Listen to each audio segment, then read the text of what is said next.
റാഫി ഉണ്ട്. റാഫി ഏത് ദുരന്തഭൂമിയിൽ ഏത് മേഖലയിലാണ്? അവിടെ ഏത് തരത്തിലുള്ള രക്ഷാപ്രവർത്തനമാണ് നടക്കുന്നത്?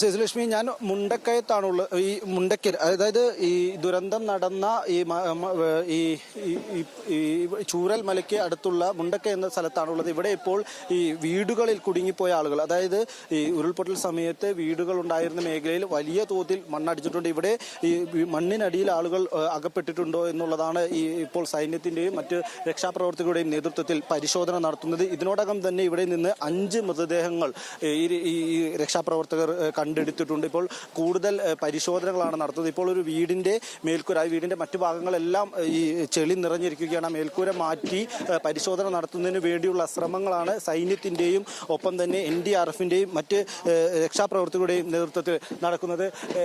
ഏത് തരത്തിലുള്ള രക്ഷാപ്രവർത്തനമാണ് ഇപ്പോൾ ഇവിടെ നിങ്ങൾ നടത്തിക്കൊണ്ടിരിക്കുന്നത്? ഇപ്പോൾ കണ്ടുകൊണ്ടിരിക്കുന്നത് ഭൂമിക്ക് അടിയിലുള്ള ഒരുപാട് വീടുകൾ, ഇത് ഫുള്ള് വീട് ഭൂമിന്റെ അടിയിലാണ്. ഈ കോൺക്രീറ്റ് ഒക്കെ പൊട്ടിച്ച് അതിന്റെ ഉള്ളിൽ ഇപ്പോൾ അതിന്റെ ബന്ധുവായ ഒരാൾ പറഞ്ഞ 3ഓളം ബോഡികൾ അതിന്റെ ഉള്ളിൽ ഉണ്ട് എന്നാണ്. അപ്പോൾ അത് കണ്ടെത്തിയിട്ട് പുറത്തെടുക്കാനുള്ള ശ്രമങ്ങളാണ് ഇപ്പോൾ നടത്തുന്നത്. മുകളിൽ നിന്ന് കുറേ ബോഡികൾ എടുത്ത് കൊണ്ടുപോയി കുറച്ച് നേരത്തെ, ഇനിയും കുറേ ബോഡികൾ ഇതിന്റെ ഉള്ളിൽ ഉണ്ട് എന്നാണ് അറിയാൻ കഴിഞ്ഞത്. അപ്പോൾ ആ സംഭവം കോൺക്രീറ്റ് മുട്ടിക്കൊണ്ട്, വേറെ സംവിധാനങ്ങളൊന്നുമില്ല, ഈ കറണ്ട് ഇല്ലാത്തത് കൊണ്ട് നമുക്ക് മിഷ്യൻ വെച്ചൊന്നും കട്ട് ചെയ്ത് പൊട്ടിക്കാനാവില്ല. അപ്പോൾ മുട്ടിക്കൊണ്ട് അടിച്ച് പൊട്ടിച്ച് ഓരോ ഹോൾസിലൂടെ ഉള്ളിലേക്ക് ഇറങ്ങിയിട്ട് ഓരോരുത്തർ എടുക്കാനുള്ള ശ്രമമാണ് ഇപ്പം നടത്തിക്കൊണ്ടിരിക്കുന്നത്. അപ്പം നമ്മൾക്ക് ഇവിടെ ഇപ്പോൾ പ്രധാനപ്പെട്ട് നമുക്ക് ഇവിടെ ഒരുപാട് ആളുണ്ട്, ഇവർക്കൊന്നും കുടിവെള്ളം ഇവരെ എത്തിക്കില്ല. അത് മുകളിലുള്ള ആളിൽ നിന്ന് കുടിവെള്ളം എത്രയും പെട്ടെന്ന് ഇവിടെ എത്തിക്കാനുള്ള ഒരു സംവിധാനം ഈ മീഡിയയിലൂടെ പറഞ്ഞിട്ട് എത്തിക്കണമെന്ന് വളരെ സ്നേഹത്തോടെ അഭ്യർത്ഥിക്കുന്നു. തീർച്ചയായും സേതുലക്ഷ്മി, ഇവർ പറഞ്ഞതുപോലെ തന്നെ ഈ നിരവധി വീടുകൾ ഉണ്ടായിരുന്ന ഒരു പ്രദേശമാണ്. അപ്പോൾ ഈ വീടുകളിന്റെ അകത്ത് ആളുകൾ കുടുങ്ങിപ്പോയിട്ടുണ്ട്. ഇപ്പോൾ ഈ ഇവിടെ നിന്ന് രക്ഷപ്പെട്ട ആളുകളാണ് ഓരോ വീട്ടിലും എത്ര പേരുണ്ടായിരുന്നു, അല്ലെങ്കിൽ മൃതദേഹങ്ങൾ കണ്ടെത്തിയാൽ ഇനിയും അവിടെ ആളുകൾ ഉണ്ടോ എന്നുള്ള വിവരങ്ങൾ ഈ രക്ഷാപ്രവർത്തകർക്ക് കൈമാറുന്നത്.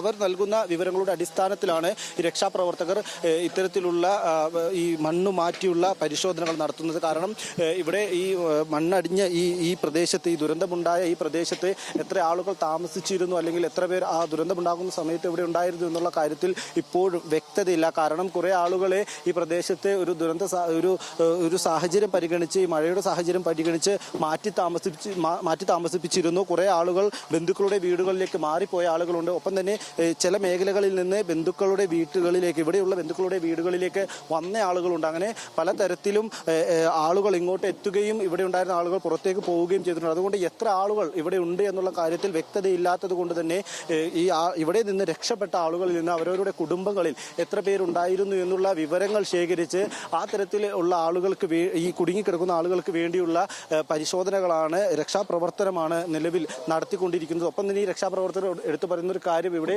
ഈ രക്ഷാപ്രവർത്തകർക്ക് ഇതുവരെയും കുടിവെള്ളം എത്തിയിട്ടില്ല എന്നുള്ളതാണ്. ഇത്തരം 100ഓളം വരുന്ന രക്ഷാപ്രവർത്തകർ ഈ മുണ്ടക്കൈ ഈ ഭാഗത്ത് മാത്രം, ഈ മുണ്ടക്കയുടെ ഈ ഒരു ഭാഗത്ത് മാത്രം രക്ഷാപ്രവർത്തനം നടത്തുന്നുണ്ട്. അപ്പോൾ ഇവർക്കുള്ള ഈ രക്ഷാപ്രവർത്തകർക്കുള്ള കുടിവെള്ളം മറ്റു സാധനങ്ങളും ഇതുവരെ ഇങ്ങോട്ട് എത്തിക്കാൻ കഴിഞ്ഞിട്ടില്ല.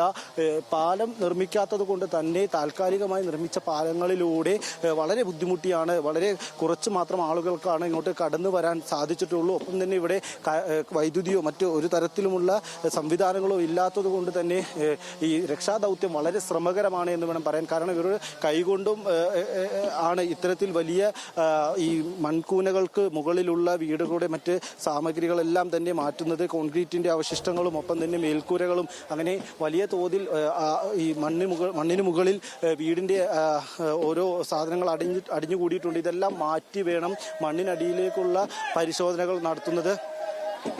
ഇപ്പോൾ ഇവിടെ ഒരു വീട്, ഈ വീട്ടിൽ നിന്ന് 2 പേരെ ഇവർക്ക് കണ്ടെത്താൻ കഴിഞ്ഞിട്ടുണ്ട്. ഇനിയും 3 ആളുകൾ ഈ വീട്ടിലുണ്ടായിരുന്നു എന്നുള്ളതാണ് ഇവിടെ നിന്നൊരു ബന്ധു ഇവർക്ക്, ഈ രക്ഷാപ്രവർത്തകർക്ക് നൽകിയ വിവരം. അതിന്റെ അടിസ്ഥാനത്തിലാണ് ഈ മേൽക്കൂര മാറ്റി ഈ വീടിന്റെ മറ്റു ഭാഗങ്ങളിലേക്കുള്ള മണ്ണ് മാറ്റിയതിന് ശേഷം പരിശോധന നടത്തുന്നതിന് വേണ്ടിയുള്ള ശ്രമങ്ങളാണ് നടത്തുന്നത്. ഈ മേൽക്കൂര ഇപ്പോൾ ഇവിടെ നിന്ന് മാറ്റുന്നതാണ്. ഈ രക്ഷാപ്രവർത്തകർ ഈ മേൽക്കൂര ഇവിടെ നിന്ന് വലിച്ചു മാറ്റാനുള്ള ശ്രമമാണ് നടത്തിക്കൊണ്ടിരിക്കുന്നത്. ഒപ്പം തന്നെ ഇതിനു മുകളിലും ഇത്തരത്തിൽ രക്ഷാപ്രവർത്തകരുടെ പരിശോധനകൾ നടക്കുന്നുണ്ട്. അവിടെ നിന്നും രാവിലെ മൃതദേഹങ്ങൾ ലഭിച്ചിരുന്നു. ഈ പ്രദേശത്ത് നിന്നും മാത്രം 5 മൃതദേഹങ്ങളാണ് ഇതിനോടകം തന്നെ രക്ഷാപ്രവർത്തകർക്ക് കിട്ടിയിരിക്കുന്നത്.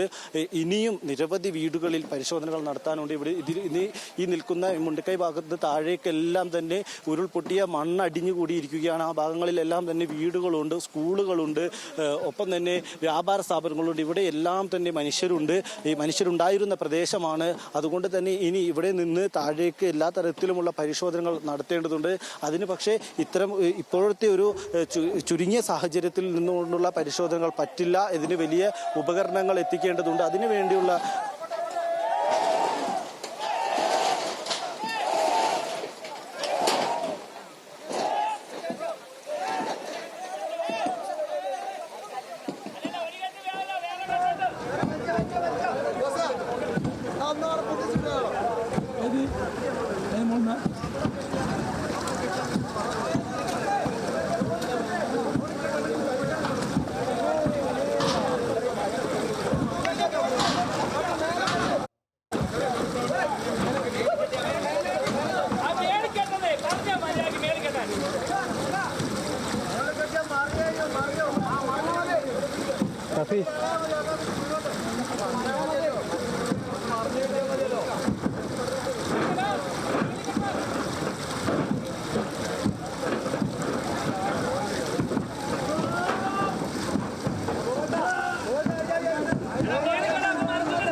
അപകടമുണ്ടായ മുണ്ടക്കൈ മേഖലയിൽ രക്ഷാപ്രവർത്തനം പുരോഗമിക്കുന്നു. അതിൻ്റെ ദൃശ്യങ്ങളാണ് നമ്മൾ കാണുന്നത്.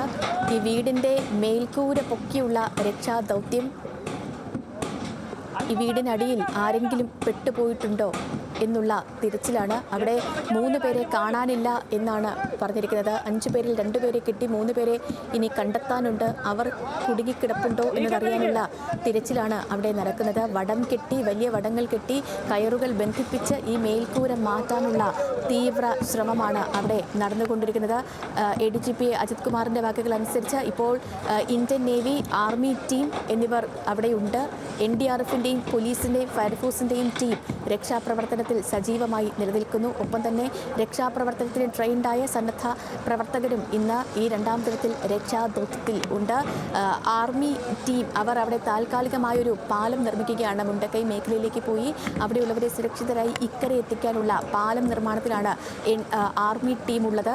അങ്ങനെ വലിയ രീതിയിലുള്ള രക്ഷാപ്രവർത്തനം 2ാം ദിവസത്തെ ഈ ദുരന്ത ബാധിത മേഖലകളിൽ നടക്കുന്നുണ്ട്. ഇനിയും കണ്ടെത്താനായി 200-ലധികം പേരെ കാണാനില്ല എന്ന തരത്തിലുള്ള പരാതികൾ വന്നിട്ടുണ്ട്. ഇവരെ കണ്ടെത്തുകയാണ് ഇന്നത്തെ ദിവസത്തെ ഏറ്റവും പ്രധാനപ്പെട്ട ദൗത്യം. ആ ദൗത്യവുമായി തന്നെ രാവിലെ മുതൽ മുന്നോട്ട് പോവുകയാണ് ദൗത്യ സംഘങ്ങളെല്ലാം. നിലവിൽ ഈ പറഞ്ഞതുപോലെ ഇന്ത്യൻ നേവിയുടെയും ആർമിയുടെ ടീമുണ്ട്, ട്രെയിൻഡ് ആയിട്ടുള്ള NDRF ടീമുണ്ട്, പോലീസുണ്ട്, ഫയർഫോഴ്സ് ഉണ്ട്, ഒപ്പം സന്നദ്ധ പ്രവർത്തകരും രക്ഷാപ്രവർത്തനത്തിൽ സജീവമായി പങ്കാളികളാവുകയാണ്. ഉറ്റവരെ കാണാതെ അവരെ തേടിയുള്ള ബന്ധുക്കളുടെ പരക്കം പാച്ചിലും അതുപോലെ തേങ്ങലടിച്ചുള്ള വാക്കുകളുമാണ് ഈ മേഖലയിൽ നിന്ന് 2ാം ദിനവും നമുക്ക് കാണുവാനും കേൾക്കുവാനും സാധിക്കുന്നത്. മറുവശത്ത് വനറാണി എസ്റ്റേറ്റിൽ 19 പേരെ കുടുങ്ങിക്കിടപ്പുണ്ട്. ഇവരെ എത്തിക്കാനുള്ള ശ്രമമാണ് പ്രഭവ കേന്ദ്രത്തിൽ നടക്കുന്നത്. അവിടേക്ക് പോയിട്ടുണ്ട് ഒരു ടീം, 19-അംഗ സംഘം അവിടേക്ക് പോയിട്ടുണ്ട്. അവിടെയും ഒരു പുഴ മുറിച്ച് കടന്നു വേണം അക്കരെ എത്താൻ, ഈ വനറാണി എസ്റ്റേറ്റിലേക്ക് എത്താൻ.